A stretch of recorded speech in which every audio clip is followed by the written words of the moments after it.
Okay. Quick update. The stuck lifter that was in here yesterday has been removed. The lifter was really badly damaged, so I'm really surprised because I thought when I got the lifter out, I thought the valve, maybe it's bent or something that caused the problem. Now, mind you, the other lifters were damaged as well, but nothing like that number one cylinder. That number one cylinder was just like, oh my God. But I heard this happens to these. It's actually, I think it's the humble mechanic, calls himself, does a lot of work on VW. He says it's a pretty common problem with specific generations and some of these cars, the TDIs, and the camshaft, unusual, wear, whatever. But mind you, now let's stop there and just say, look, the car's got 200,000 miles on it. Hey, everything is wore out at 200,000 miles. And what you're driving on is basically time, because there's even parts in there that are wore out that you may not even know about. You're going to run into them. But let's go have a look at the lifter, or what's left of it, and I'll show you the mess I pulled out.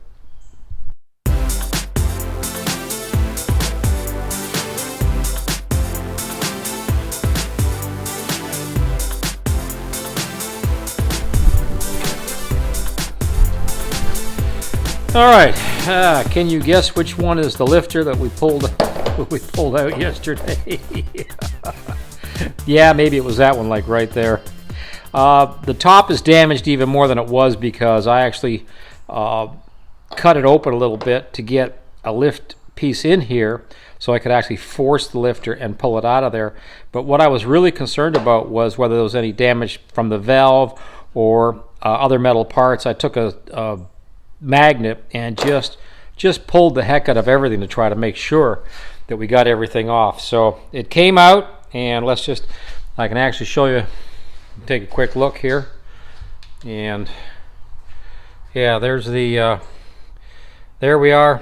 I've got the cover on it right now, but I'm all set to put my new camshaft and lifters when they show up, so I'm waiting on that for the time being.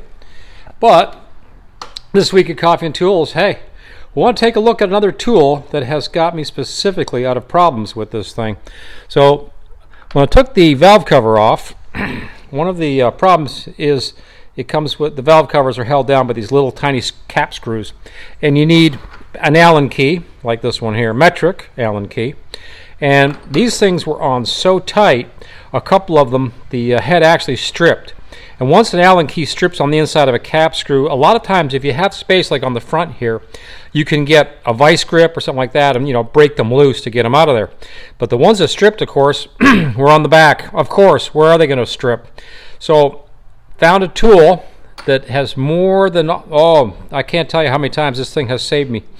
This tool took those cap screws out without any problem, and I actually used a socket set to drive it with, regular, ratchet. So let's take a look at the tool. This thing is absolutely insane. Some friends and family up in North Georgia sent me this quite a few years ago. I have used it and kept it in this packaging, but I've used it over and over again. And over again, it has saved my butt. And I'll just show you what this thing looks like. Let's go over to the workbench, and that way we can have a quick look at it. And yeah, this week we're drinking, let's see, Tim Horton. Yeah, Tim Horton coffee from Canada. There's the set screw, and there's the head. And what you can see is this here, I'll show it in the light, is a reverse type of really aggressive looking pattern there. And it's in reverse, so as you turn this thing to take something off, it tightens up and bites down on the head, in this case of this cap screw like this, and turns it out of there. And you can just put a regular socket at that point on top of this and use a regular ratchet to drive the screw out. And you can put extensions on. In my case, I had to, because obviously this thing was hidden, back here behind my valve cover. Well, at that point there was no room, so this was what I had to use in order to get that, those strip screws to get them out of there. And I tell you right now, that was really amazing, because this is not the first time this sort of thing has happened to me, and I've gotten stuck, and all of a sudden it's like, hey, wait a minute, pull the Craftsman screw extractor kit out and try it. So if you want to pause the video for a second there, here's the part number or whatever the Craftsman used on this thing.